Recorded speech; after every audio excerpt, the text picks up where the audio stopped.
In this video, I'm going to show you how to weave on a small bookmark loom. The process would be also the same on a square loom. Start by securing a warp thread in the top left-hand hole of the loom. Here I'm going to take it around the back of the loom through the first slot. So can you see there it's gone around the back, it's just gone into the first slot. The thread is taken down to the first slot at the bottom and taken around the first peg. So around the back of the loom and then back up through the second slot and taken up to the top of the loom and threaded through the second slot there. Now I'm going to miss a couple of slots because I'm going to put in a different colour. So I've taken it around the back of the loom, just missed a couple and taking it down the fifth and the sixth.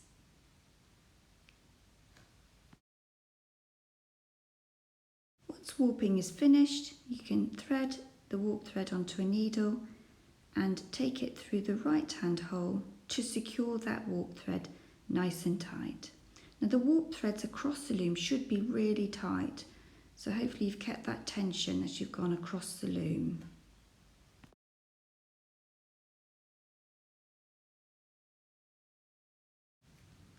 Once I've finished using the first warp thread, I've then taken a different colour warp thread and warped the rest of the loom. Here you can see I'm using the green, and I've now got a fully warped loom and the warp threads are nice and tight across the warp of the loom.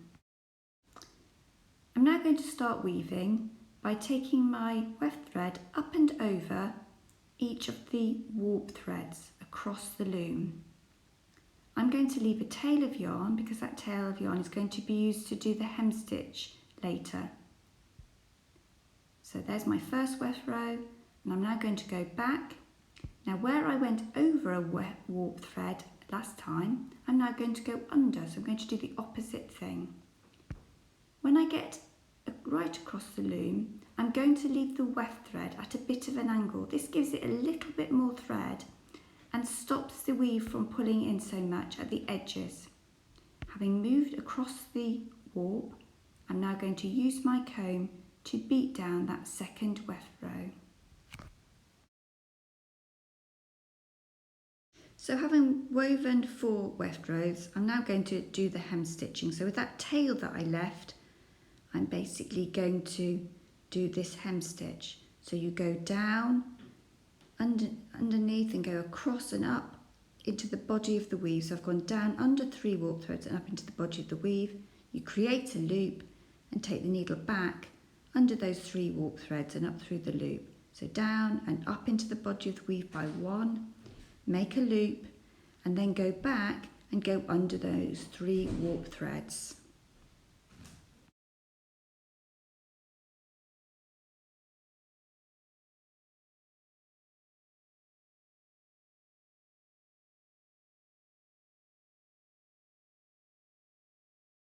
Here I'm doing a houndstooth pattern, so I'm changing the weft colours every 2 rows. If you do this, you don't need to cut the weft threads every 2 rows, you can just simply loop them up the sides. Any more than 2 weft threads, then I would weave in that thread, I wouldn't loop it up any more than 2. And in a moment I'm going to show you how to change the weft thread and introduce a new weft thread nice and neatly. To finish off a weft thread, weave as normal about 6 warps, bring the thread up through the body of the weave and with a sharp pair of scissors cut it off. To then weave in a new thread, take your needle, you weave as normal, and what I tend to do here is to just weave across. I don't tie in or weave in the end. I take the new thread right to the edge of the weave.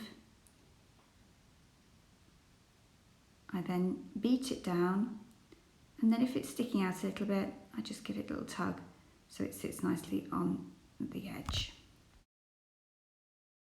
When you finish the weave, you then need to do a hem stitch at the top of your weave. So exactly the same as at the bottom. So you take your needle across 3 and up 1 into the body of the weave, make a loop and then go back and bring your needle under those 3 warp threads. So down, across 3 and up 1 into the body of the weave, make a loop and go back under those 3 into the loop to make the knot.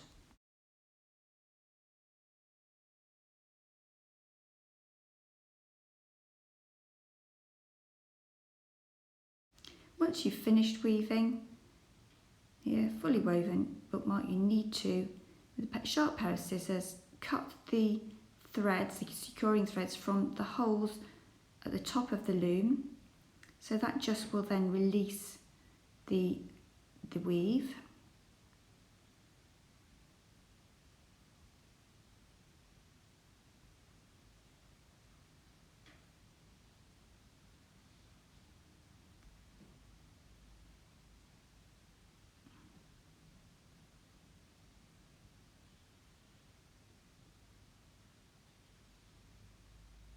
Once you've done that, you can then simply push the warp threads up and over the pegs to release the woven bookmark.